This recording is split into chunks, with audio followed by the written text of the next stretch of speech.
Hello. चलो तो यहाँ पे राउल्ट्स लॉ को और राउल्ट्स नहीं, रिलेटिव लोअरिंग वेपर प्रेशर को और आगे बढ़ाएंगे। क्या था फॉर्मूला याद है आपको? तो आपको मिला था XB equal to P0A minus PS upon P0A। यही था ना फॉर्मूला। अब यहाँ पे हमने लास्ट में क्या समझाया था कि इस पूरे टर्म को क्या कहते हैं? Relative lowering in vapour pressure. इस पूरे टर्म को क्या कहते हैं? Relative lowering in vapour pressure. और इस टर्म को इसको कहते हैं lowering in vapour pressure. Clear हुआ बात? इस टर्म को सिर्फ क्या कहते हैं? Lowering in vapour pressure. चलो तो नोट कर लो जल्दी से नोट करो फटाफट। आगे बढ़ो। यहाँ पे आगे जो होगा हम आपको बताने वाले हैं न्यूमेरिकल्स।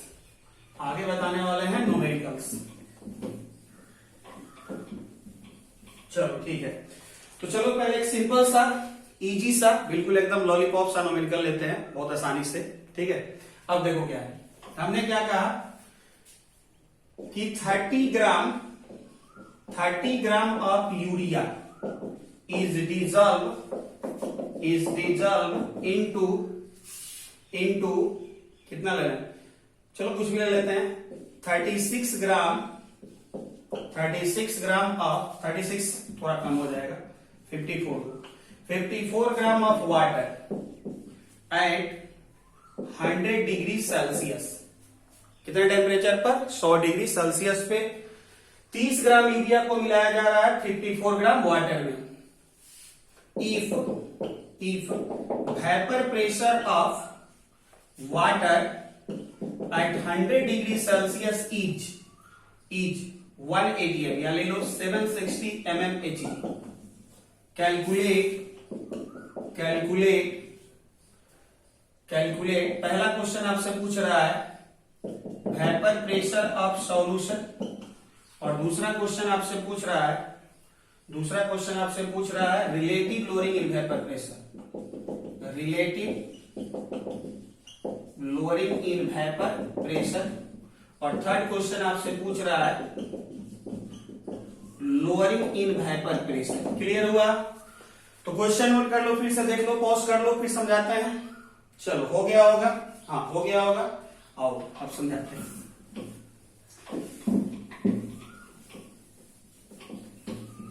देखो हमने क्या कहा कि 30 ग्राम यूरिया को ऐड किया जा रहा है 54 ग्राम वाटर में। चलो ठीक है। यहां पे एक बर्तन में हमारे पास क्या है? वाटर है, और दूसरे बर्तन में क्या है? यूरिया का फॉर्मूला CONH2 का होल 2, ये यूरिया का फॉर्मूला होता है। वाटर कितना है? 54 ग्राम है। यूरिया कितना है? 30 ग्राम है। इस दोनों के मिलाने से जो सॉल्यूशन बना, इस सॉल्यूशन में हमें 3 चीज निकालना है। पहला वेपर प्रेशर ऑफ सॉल्यूशन, दूसरा relative lowering in vapour pressure, और थर्ड में क्या निकालना है? Lowering in vapour pressure. Clear हुआ? चलो ठीक है। अब एक बात बताओ, यहां वाटर क्या है? वोलेटाइल। वाटर क्या है? वोलेटाइल। और यूरिया क्या है? नॉन वोलेटाइल, क्योंकि यूरिया क्या है? सॉलिड, और वाटर क्या है? लिक्विड। और जो भी लिक्विड होगा हम उसे वोलेटाइल कहेंगे, जो हमारा सॉलिड होगा उसे नॉन वोलेटाइल। चलो तो ये वोलेटाइल है। वोलेटाइल हमारे लिए यहां पर क्या है? सॉल्वेंट, और ये हमारे लिए क्या है? सॉल्यूट। क्या ये relative lowering in vapour pressure का केस बन रहा है? बन रहा है? बिल्कुल बन रहा है, क्योंकि सॉलिड को लिक्विड में मिलाया, नॉन वोलेटाइल को वोलेटाइल में मिलाया, तो ये बन रहा है वेपर प्रेशर ऑफ क्या? रिलेटिव लोअरिंग वेपर प्रेशर का केस। और जैसे relative lowering in vapour pressure का केस बना, तो पहला फॉर्मूला क्या है? पहला फॉर्मूला है P0A इंटू XA। अब P0A क्या है? Vapour pressure of pure solvent, और XA क्या है? Mole fraction of solvent. चलो बहुत बढ़िया। अच्छा, सॉल्यूशन में 2 कंपोनेंट है, एक वाटर है और दूसरा क्या है? यूरिया है। दोनों का मास पता है कितना? 54 ग्राम है ये, 54 ग्राम है ये, और यूरिया कितना ग्राम है? 30 ग्राम। अगर हमें XA, ये पता है किसको मानना है? वाटर को। ये किसको मानना है? वाटर को। सॉल्वेंट को A मानकर चलना, और सॉल्यूट को क्या मानकर चलना? B। तो हमें क्या चाहिए, यहां दोनों का मोल फ्रैक्शन चाहिए। मोल फ्रैक्शन कब निकलेगा, जब दोनों का क्या पता होगा, मोल पता होगा। तो मोल निकाल लो। तो यहां से पहले निकालो मोल ऑफ वाटर। वाटर को तुम क्या मान रहा है, ए। कितना हो जाएगा बताओ, 54 यानी कि mass by molar mass. Molar mass कितना 18, तो कितना हो गया 3। और यहां से निकाल सकता है मोल ऑफ क्या, यूरिया। यूरिया को क्या मान के चलना, बी। ठीक है, और ये कितना हो जाएगा 30/60। मोलर मास साइड करके देखना 60 आएगा। ये कितना होगा 1/2। चलो बहुत बढ़िया। अब पीएस इक्वल टू यानी कि वेपर प्रेशर ऑफ सॉल्यूशन, तो P S equal to P not A. P not A पता है, क्वेश्चन में दे रखा है 100 डिग्री सेल्सियस पर पी नॉट ए यानी कि सॉल्वेंट का वेपर प्रेशर कितना दे रखा है 760 mmHg, तो 760 mmHg into mole fraction of A तुम किसको माना है, वाटर को। तो वाटर का मोल कितना है 3 अपॉन मिक्सचर का मोल, तो 3 + 1/2। अब इसको सॉल्व करो, ये क्या निकल गया, वेपर प्रेशर ऑफ सॉल्यूशन। क्या निकल गया, वेपर प्रेशर ऑफ सॉल्यूशन। हाँ, एक क्वेश्चन का आंसर हो गया। दूसरा हमसे यहीं पे पूछा है लोअरिंग इन वेपर प्रेशर। क्या पूछा है, लोअरिंग इन वेपर प्रेशर। तो लोअरिंग इन वेपर प्रेशर क्या है, लोअरिंग इन वेपर प्रेशर क्या है, तो P not a minus PS. अब देखो पीएस तुम निकाल लिया है, sorry P not a minus PS. PS तुम निकाल लिया है, पीएस निकाल लिया ना। और पीएस निकालने के बाद तुम्हें क्या पता है, पी नॉट ए सॉल्वेंट का वेपर प्रेशर पता है तुम्हें, इसका वाटर का। तो यहाँ पे पुट करो पी नॉट ए पीएस, क्या निकल जाएगा, लोअरिंग इन वेपर प्रेशर। चलो देख लो, पॉज कर लो, नोट कर लेना, हट गए हम। हाँ बहुत बढ़िया, ध्यान से समझना सब। बहुत सारा क्वेश्चन कराएंगे, कोई डाउट नहीं रहेगा, बिल्कुल क्लास की तरह ही सिखाना है हमको, ठीक है, ये प्रॉमिस है मेरा। बस केवल जो है कॉपी पेन लेकर बैठना, ऐसे मत बैठना, और इत्मीनान से जैसे क्लास में बैठता था 1 घंटा 20 मिनट 30 मिनट इतना का वीडियो हो उसको 2 बार देखो, नहीं समझ में आए 3 बार देखो, फिर अगर नहीं समझ में आए तो कमेंट करना पर्सनल नंबर पे। चलो ठीक है। अब यहां से थर्ड में क्वेश्चन एक और पूछा है, mole fraction of non volatile solute. क्या पूछा है, mole fraction of non volatile solute यानी एक्सबी। वो क्या था, P not a minus PS upon P not a.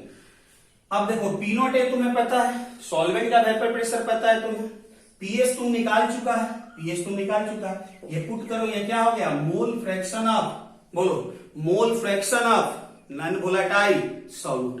Clear हुआ बात, चलो ठीक है।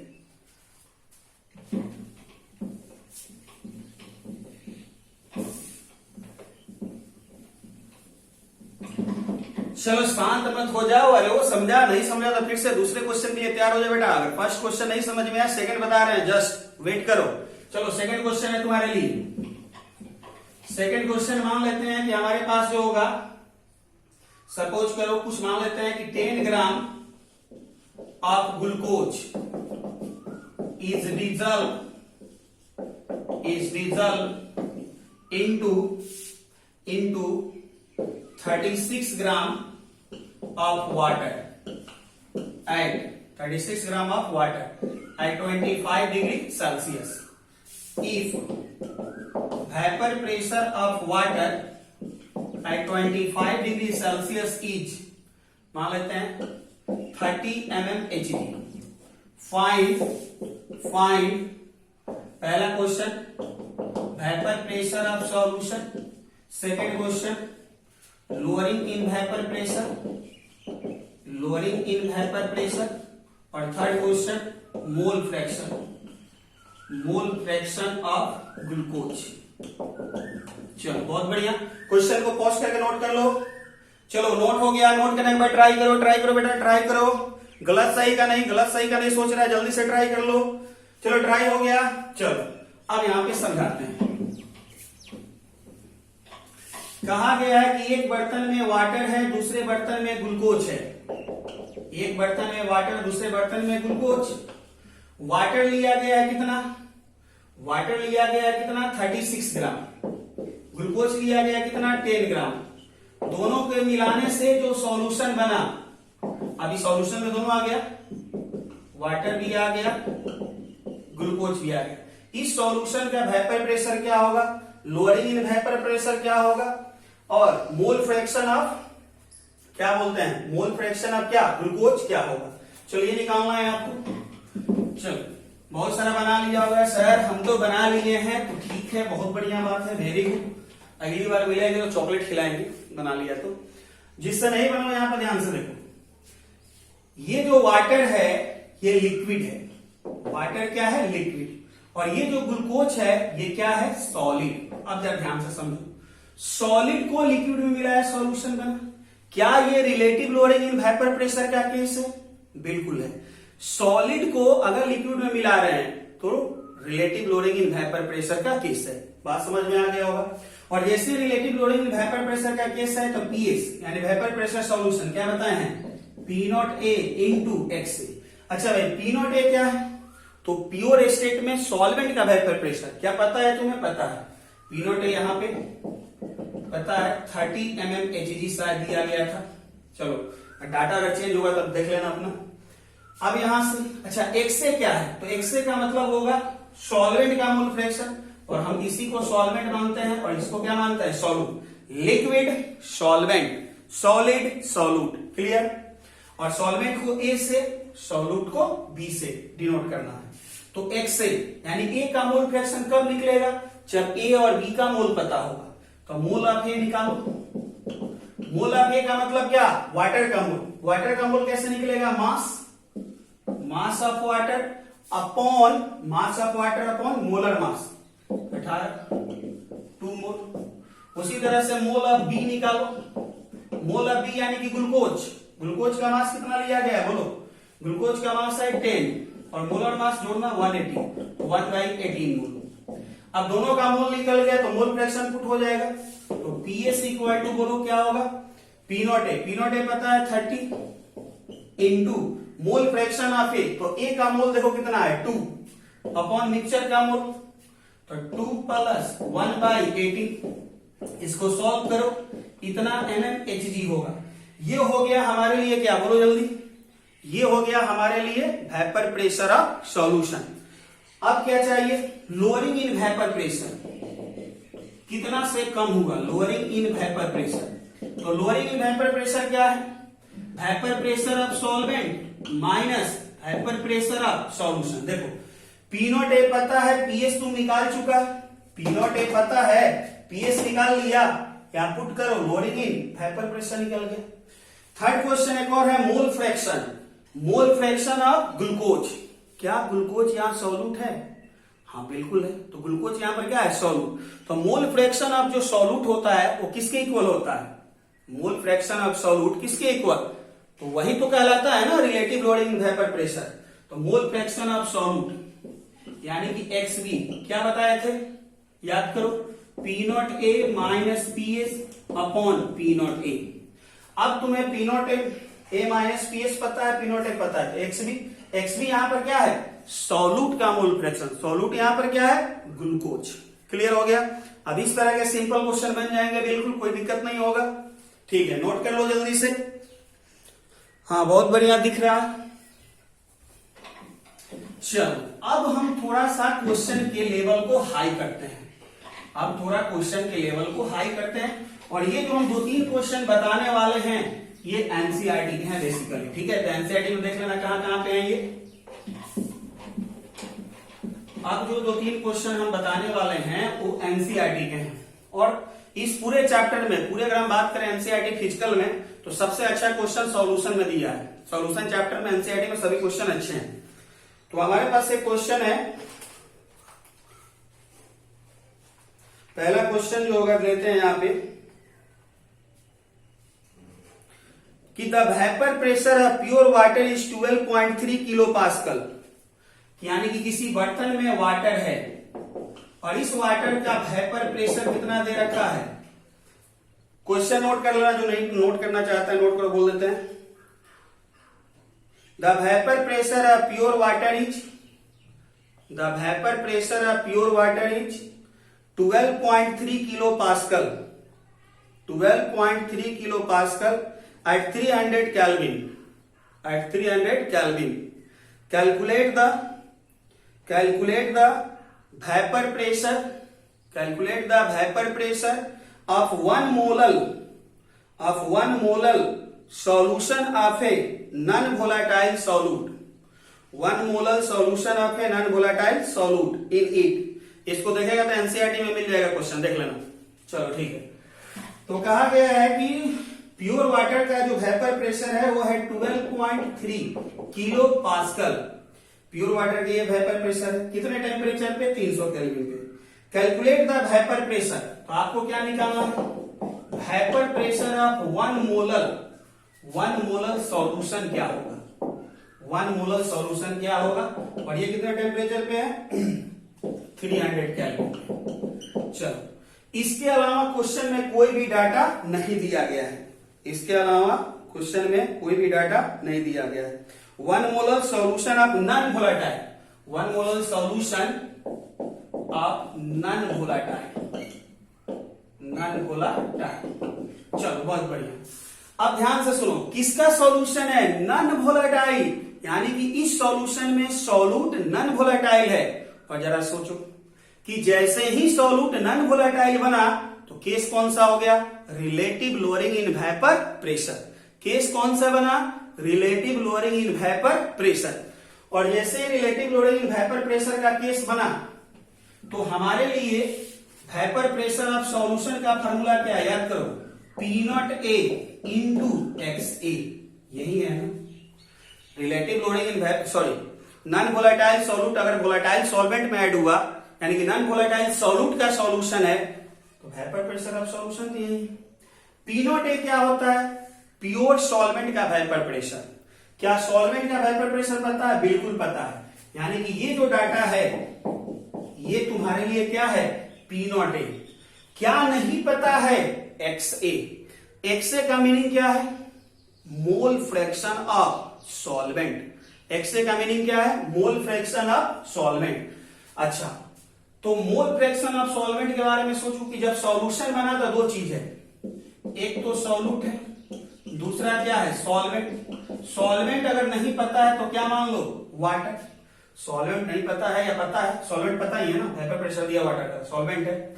सॉल्यूट को तुम क्या मान लो कि कोई हमारा सॉल्यूट है एक्स, जो क्या है? नॉन वोलेटाइल है। अब क्या कर सकते हैं? दिमाग लगाओ। तो अगर इस दोनों का मास पता होता, इस दोनों का क्या पता होता? मास। तो दोनों का अगर मास पता होता तो हम आसानी से क्या निकाल लेते? बोलो, इस दोनों का आसानी से क्या निकाल लेते? इस दोनों का आसानी से हम निकाल लेते मोल। और अगर मोल निकल जाएगा तो मोल फ्रैक्शन निकल जाएगा। हाँ, एक डाटा इसमें मिसिंग है शायद, वो शायद इसका मोलर मास है। मोलर मास जो होगा पता होना चाहिए सॉल्यूट का, तो सॉल्यूट का मोलर मास आपको पता नहीं है। चलो ठीक है। तो यहां पे सबसे पहले 1 मोलर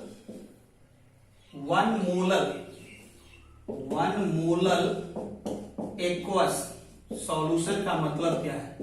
तो इसका मतलब हुआ कि mole of solute equal to 1 और mass of solvent equal to कितना? 1 kg, यानी कि 1000 ग्राम। चलो जी, यहां पे मोलर मास का कोई जरूरत नहीं है, क्योंकि अगर हम मान लेते हैं कहीं पे, यहां पर ध्यान समझो, अगर हम कहीं पे लिख देते हैं 2m स्मॉल m, इसका मतलब हुआ कि 2 मोल सॉल्यूट है 1 kg सॉल्वेंट में। अगर हम कहीं पे लिख देते हैं 4m, तो 4 मोल सॉल्यूट है 1 kg सॉल्वेंट में। तो अगर 1m, इसका मतलब क्या हुआ? 1 मोल सॉल्यूट है 1 kg सॉल्वेंट में। क्लियर हो गया ये? अब देखो, सॉल्वेंट के बारे में क्या पता है कि वाटर है, यहां से निकाल लो। मोल ऑफ वाटर कितना हो गया? 1000 अपॉन 80, ये शायद 55.55 आता है। सॉल्व करके देख लेना। चलो ठीक है। अब फाइनली हमारे पास सॉल्यूशन में 2 कंपोनेंट है। कौन कौन? सॉल्यूट और सॉल्वेंट। इसका मोल कितना मिल चुका है? तो इसका मोल मिल चुका है 1 मोल, और सॉल्वेंट कितना मिल चुका है? तो 55.55। ठीक है, बहुत बढ़िया। अब यहां से हम लोग क्या कर सकते हैं? तो यहां से अब हमें निकालना है पीएस। तो P S equal to P not A. P not A कितना है? 12.3 12.3 XA, XA क्या है? Mole fraction of solvent. Solvent कहां है जरा देखो, तो सॉल्वेंट का मोल कितना है? 55.55 अपॉन सॉल्यूट का मोल, मतलब सॉल्यूट नहीं सॉल्यूशन का मोल, तो सॉल्यूशन का मोल कैसे? सॉल्यूट प्लस सॉल्वेंट का। अब इसको सॉल्व करो, इतना किलो पास्कल तुम्हारा क्या आएगा? आंसर आएगा। चलो जल्दी से नोट कर लो पॉज करके, फटाफट नोट करो। चलो टाइम खत्म हो रहा है क्योंकि लंबा वीडियो नहीं शूट हो पा रहा। एक और आपको वीडियो देंगे हम रिलेटिव लोडिंग इन वेपर प्रेशर पे न्यूमेरिकल के लिए, ठीक है।